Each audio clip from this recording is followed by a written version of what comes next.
Hello' everyone, মোৰ অন্য এটি ৰেচিপি ভিডিঅ'লৈ আপোনালোকক স্বাগতম জনাইছোঁ।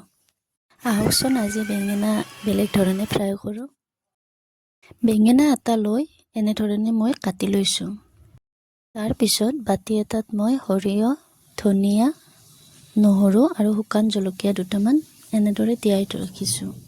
এইখিনি মই মিক্সি জাৰ এটাত পেষ্ট কৰি ল'লোঁ।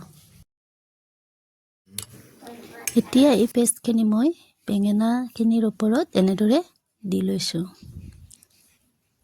দুটা চাইডে মই এনেদৰে লগাই লৈছোঁ।